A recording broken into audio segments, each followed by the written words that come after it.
Varicose veins కి సరైన చికిత్స కోసం సంప్రదించండి ఎవిస్ హాస్పిటల్. నమస్తే రమగారు. నమస్తే జయ. రమగారు, ఈ రోజుల్లో మనం ఎక్కువగా సహజీవనం, లివ్ ఇన్ రిలేషన్లో ఉన్న వాళ్ళని ఎక్కువగా చూస్తున్నాం. స్టూడెంట్స్, యువత ఎక్కడుంటున్నారు ఏంటి అనగానే మేము లివ్ ఇన్ రిలేషన్లో ఉన్నాము అంటున్నారు. అంటే అంత ఓపెన్గా చెప్పేస్తున్నారు రమగారు, చాలా ఓపెన్గా చెప్తున్నారు. అంటే ఎందుకంటే మనము అందమైన జీవితం ప్రోగ్రామ్ చేస్తూ ఉన్నాం కదా, చాలా కేసెస్ డీల్ చేసాం ఇదే రిలేషన్ మీద అనమాట. ఓపెన్గా చక్కగా ఫోన్ చేసి మేము ఈ రిలేషన్లో ఉన్నాము, ఆ రిలేషన్ వల్ల వచ్చిన ఇబ్బందులు, మధ్యలో ఆగిపోతున్నాడు తననో లేకపోతే ఆ అమ్మాయికి ఇష్టం లేకపోతుందో, ఇలాంటి కేసులు అనమాట. చాలా వింటూ ఉన్నాం. బహుశా పేపర్లో చూస్తున్నాం, టీవీస్లో చూస్తూ ఉంటుంటాం. అసలు ఇలాంటి ఆలోచనలు ఇంతకు ముందు ఉన్నాయంటారా? పెళ్ళి కాకుండా కలిసి ఉండటం అనే కాన్సెప్ట్ పాత రోజుల్లో ఉన్నాయంటే వివాహాలు 7 రకాలు 8 రకాలు ఉన్నాయి జయ.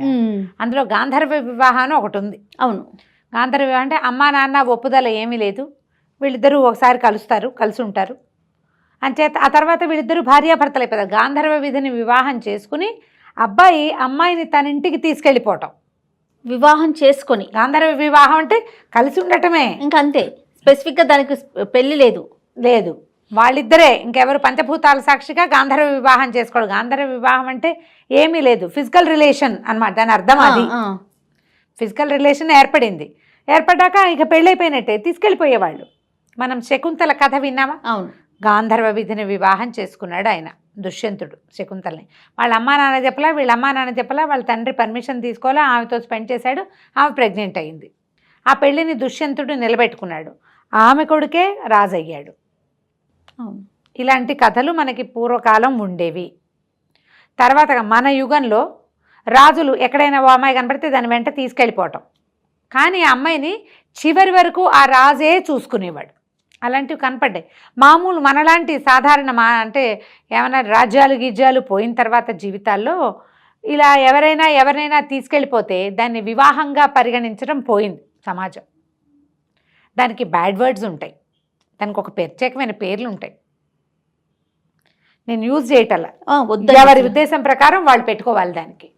అయితే ఈ చాలామంది భార్యలున్నా లేదా 2-3 భార్యలున్నా, ఒక భార్య ఉన్న జమీందారుతో పాటు ఉండిపోవటం, అవి కనపడేవి. క్రమంగా మోతుబరులు, కాస్త బాగా డబ్బులున్న వాళ్ళు, ఆస్తిపరులు, ఇలా ఎవరో ఒకరిని తమతో పాటు అట్టే పెట్టుకోవటం కూడా కనిపించేది. భార్యకి తెలిసి తెలియకుండా కూడాను. తెలిసినా వాళ్ళు పెద్ద చేసేదేం లేదు. ఆ ఎవరినైతే అట్టే పెట్టుకున్నారో వాళ్ళకి ఏదో పొలాలు పుట్రలు ఇవ్వడం అలా ఉండేది. తర్వాత చిన్న చిన్న కుటుంబాల్లో కూడా అది వచ్చినా కూడా ఎవరో ఒకళ్ళు, ఎక్కడో ఒకటి.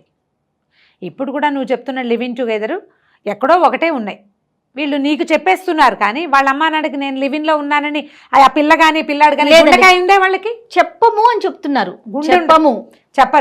చెప్పకుండా వీళ్ళిద్దరూ కలిసి ఉంటారు.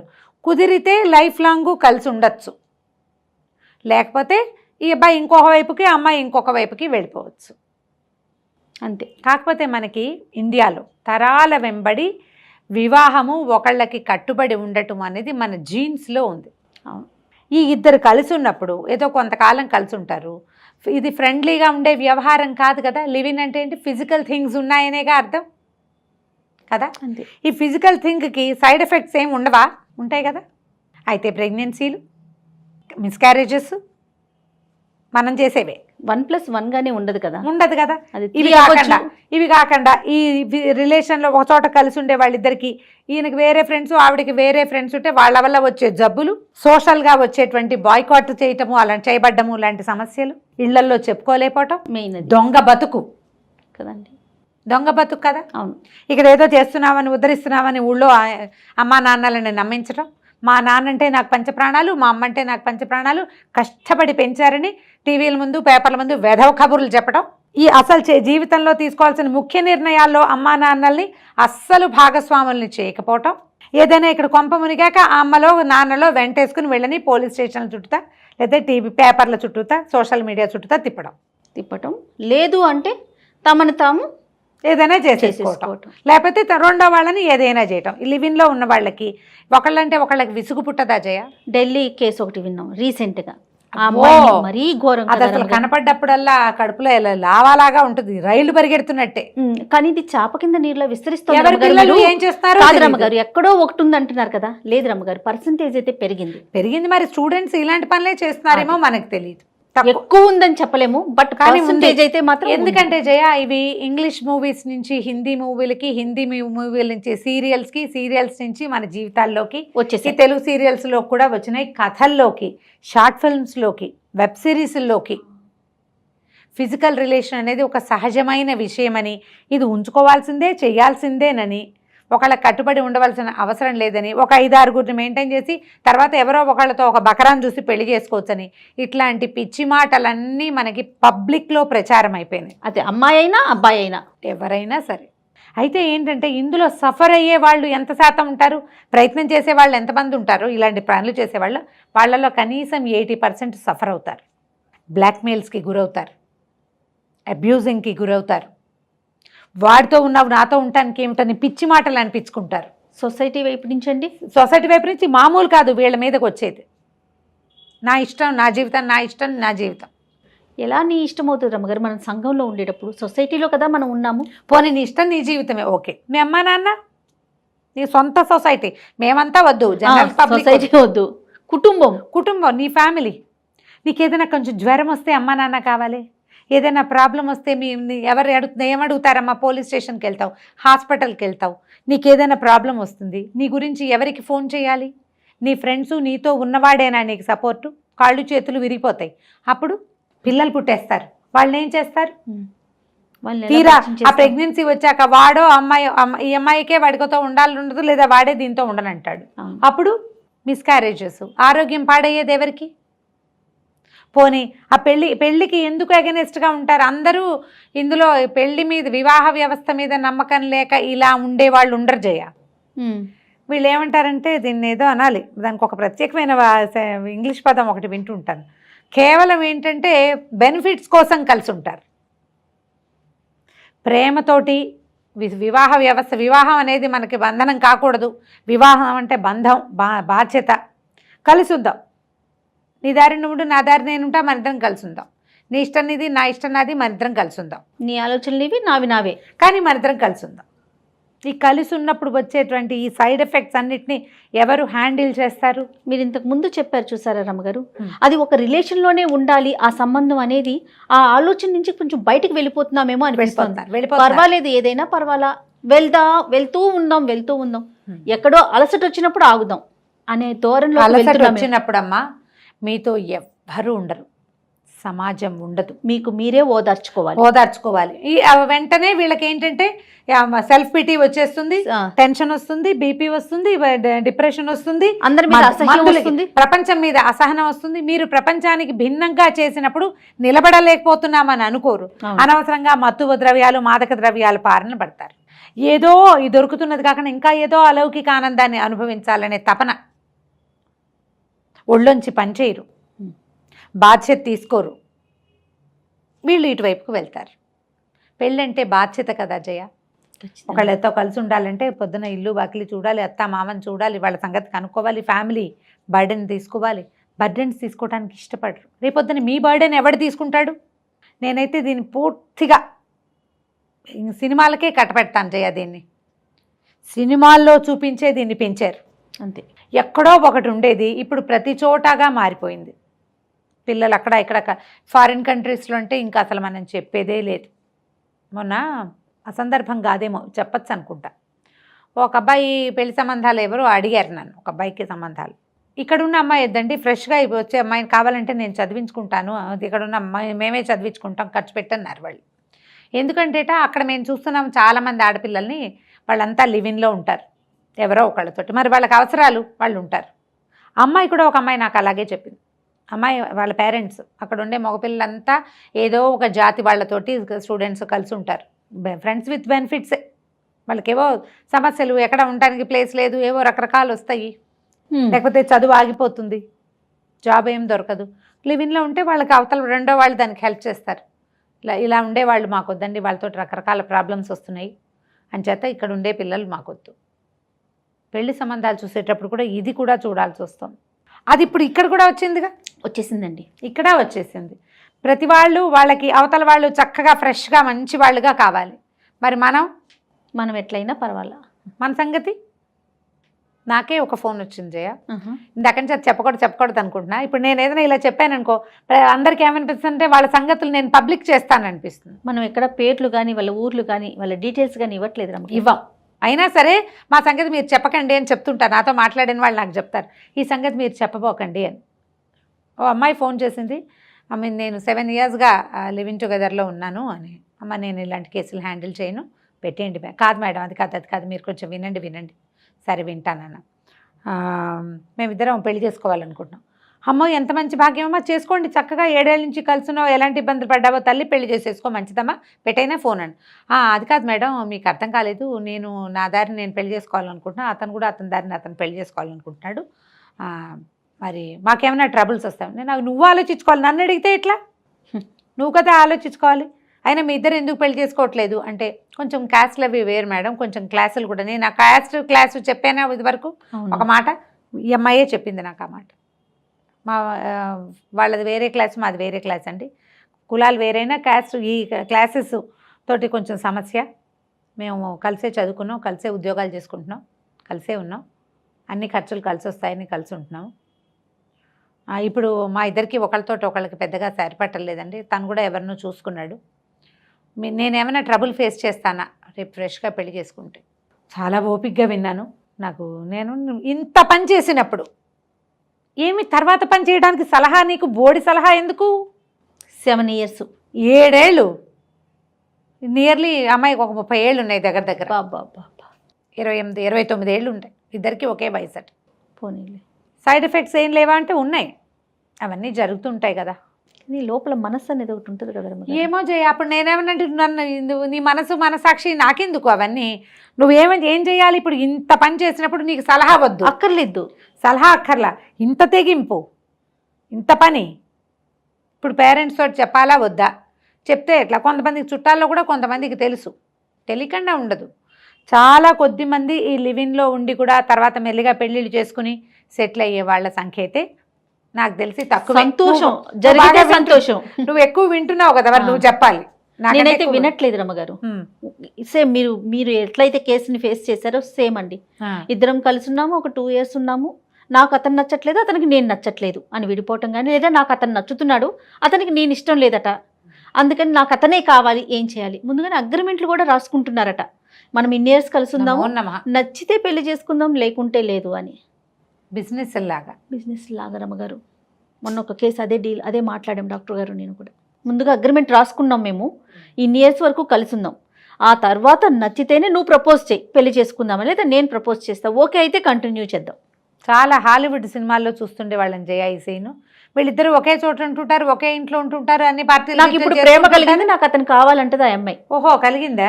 కలిగింది. అతను ఏమంటాడు, ముందు అగ్రిమెంట్ రాసుకున్నాం కదా, మరి నువ్వు ఎలా, నీకు నా మీద ఎలా ప్రేమ కలుగుతుంది, నాకు ఇష్టం లేదు నువ్వు అంటాడు అతను.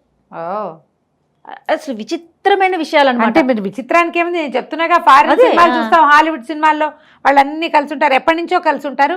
సడన్ గా ఒకరోజు అతను ఉంగరం చూపిస్తాడు, అని ఈవిడ పడిపోతుంది, వాడిని కావలించుకుంటుంది, జనాలందరూ ఓహో అని కళ్ళనీళ్ళు పెట్టుకుంటారు. ఆఫీస్లో ఉన్న వాళ్ళల్లో కొంతమంది ఏడ్ చేస్తుంటారు, ఓ మై గాడ్ అని. సరే ఇద్దరు పెళ్లి చేసుకుంటారు. ప్రెగ్నెన్సీలో ఉండి పెళ్లి చేసుకునే వాళ్ళు కూడా కనపడతారు, ఫారిన్ ఇంగ్లీష్ సినిమాల్లో కనిపిస్తారు. 6వ నెల 7వ నెల ప్రెగ్నెంట్, పెళ్ళి. మరి వాళ్ళందరినీ మనం ఆదర్శంగా తీసుకుంటే, మనకేమో సమాజం కావాలి, కుటుంబం కావాలి, మనకి ఏదైనా ప్రాబ్లం వస్తే నాకెవరు లేరు, నన్నెవరు సపోర్ట్ చేయట్లేదని ఏడుస్తాం మనం. ఒంటరిగా 18 ఏళ్ళు 17 ఏళ్ళు రాగానే మన దారిని మనం బతికేయలేము.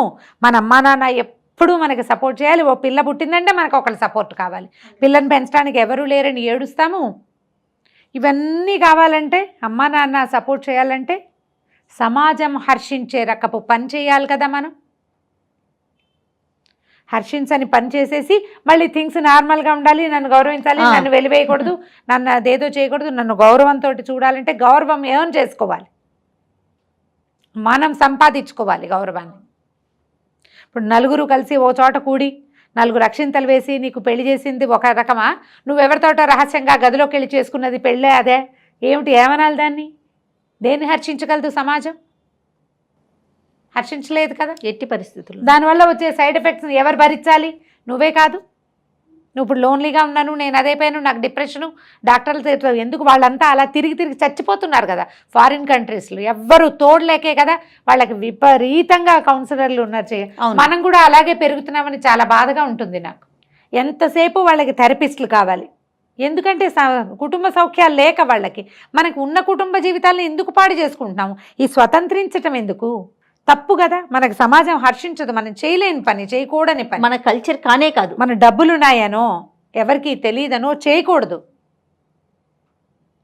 పెళ్ళే కావాలనుకుంటే చెప్పుకు చక్కగా ఇంట్లో చెప్పి చేసేసుకోండి హాయిగా. ఏదైనా ఉంటే నలుగురు కలిసి హ్యాండిల్ చేస్తారు. ఏదైనా ప్రాబ్లం వచ్చినా నలుగురు కలిసి హ్యాండిల్ చేస్తారు. ఇబ్బందే వచ్చింది, మనకు ఎలాగో డివోర్సులు వచ్చినాయి, అవును, దాన్నైనా సమాజం హర్షిస్తుంది.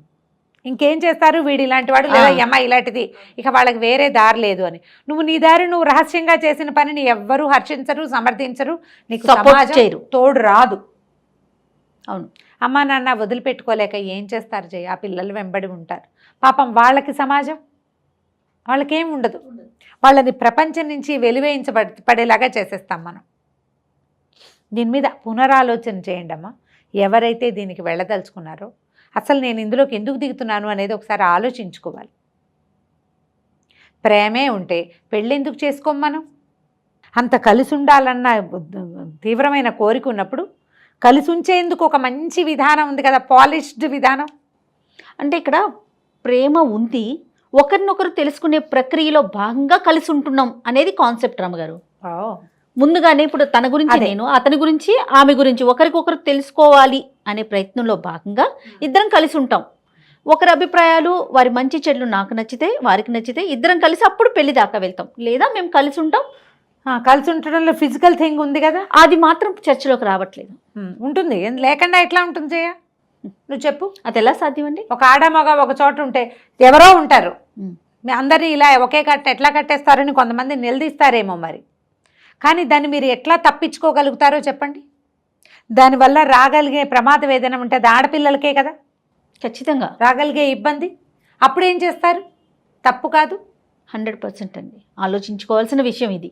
ఎవరి దారిని వాళ్ళు ఆలోచించాలి. దాన్ని ఇప్పుడు ప్రేమ వివాహాలు చేసుకోవచ్చు హాయిగా. ఏదో కులాలో క్లాసులో తేడాలు ఉన్నాయనుకో, పెద్దవాళ్ళని ఒప్పించుకుని చేసుకోండి. ఒప్పించకుండా చేసుకున్నా మీరు పెళ్లి చేసుకున్నారనే ఒక ముద్ర మీకు చాలా అవసరం. ఇలాంటి ముద్ర వేయించుకుంటే విలువ ఉండదు పెద్దగా. సమాజం అంతా అలాగే వెళ్తోందండి ఇప్పుడు అంటే ఇక మనం చెప్పగలిగేది ఏమీ లేదు దానికి. అంతే రమ్మగారు, ఖచ్చితంగా ఆలోచించుకోవాల్సిందే.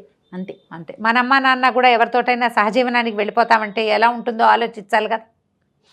ఇన్నాళ్ళు కలిసి ఉన్నాం, ఏదో పెళ్ళి మాకొద్దు అని అమ్మ వాళ్ళని నాన్న ఒకళ్ళని సహజీవనానికి సెలెక్ట్ చేసుకుంటే కొత్త అంశానికి తెరదీస్తున్నారు రమ్మగారు. నేను విన్నాను జయ, అందుకే చెప్తున్నా. నేను విన్నాను అందుకే చెప్తున్నా. నాకు తెలుసు ఒక కేసు. My God. సహజీవనం, అమ్మ నాన్న, ఆ పిల్లల పరిస్థితి ఏంటో చెప్పు. ఒకసారి మీరు అక్కడ నిలబడి ఆలోచిస్తే ఆ గిరిలోకి వెళ్ళాలి కదా మనం. సమాజం నుంచి పక్కకి తొలగి ప్రవర్తించడం అనేది మీరు చేస్తారు, మీ అమ్మ నాన్న చేస్తే మీకు ఓకేనా అనేది ఓసారి ఆలోచిస్తే అప్పుడు మనకి ఏమిటి ఇందులో అనేది అర్థమవుతుంది. అంటే ఇది సందర్భం కాదు, ఇంకొక చిన్న విషయం.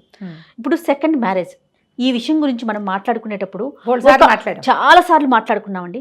ఒక ఆడపిల్ల రెండో పెళ్లి చేసుకోవాలంటే తనకి పిల్లలుంటే నరకయాతన అనుభవిస్తుంది. చేసుకోవాలా వద్దా, ఈ పిల్లలు ఎలా రిసీవ్ చేసుకుంటారు, వచ్చే వ్యక్తి కొత్తగా వచ్చే వ్యక్తి ఎలా రిసీవ్ చేసుకుంటాడని 1కి 100 సార్లు ఆలోచిస్తాం రెండో పెళ్లి చేసుకోవటానికి పిల్లల కోసమని.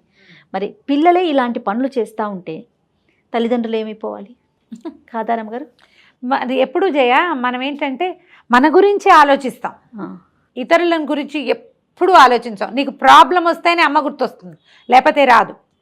ఈ పని చేస్తే ఆవిడ ఏం బాధపడుతుందో అన్నది కూడా రాదు, ఊహ రాదు. నువ్వు లవ్ మ్యారేజ్ చేసుకున్న ఎంతోమందిని పేరెంట్స్ని వదిలిపెట్టి పెళ్ళిళ్ళు చేసుకున్న వాళ్ళని నువ్వు టీవీ చూడు, యూట్యూబ్ చూడు, ఫేస్బుక్ చూడు, కనపడతారు సెలబ్రిటీస్ కూడా. మా నాన్న అంటే నాకు పంచప్రాణాలను ఏడ్చి శోకాలు పెట్టేవాళ్ళు. నువ్వు ముందు చేసిన పని ఏంటో విచిత్రమైన పని. నాన్న గౌరవం లేదు, నాన్నకు మర్యాద లేదు, నాన్నకు గుర్తింపు లేదు, ఆయన మాటకు విలువ లేదు, దూకేస్తావు. అప్పుడు ఒక ఆగలేనితనం, ప్రేమ అని దానికి ఒక పేరు. దూకేసి అప్పుడు మా నాన్న అంటాం, మా అమ్మ, మా మామయ్య, దూకే ముందు ఒప్పించుకుని దూకుదాం అని అనుకోరు, అదో పెద్ద సమస్య. అవును. పోనీ అదేదో పెళ్ళి కనీసం ఒక రకం, ఇది పెళ్ళి కాదు కదా చచ్చి, అది పెళ్ళి అసలు, ఇది అసలు వేరే ఇది సబ్జెక్ట్, వేరే కథ కదా. బాగా ఆలోచించి దిగండి. దీని తర్వాత వచ్చే దాన్ని మనం హ్యాండిల్ చేయగలమా, అసలు కాన్సిక్వెన్స్ అనేది ఒకటి ఉంటుందా, ఉంటే అది ఎలా ఉండొచ్చు, దాన్ని మనం ఎట్లా హ్యాండిల్ చేయాలి, ఇది కరెక్టేనా అనేది ఎవరితోటైనా మాట్లాడి డిస్కస్ చేసి మీ ఇద్దరు పరస్పరం బాగా ఆలోచించుకుంటే కానీ దిగద్దు. రైట్. నమస్తే అండి. నమస్తే.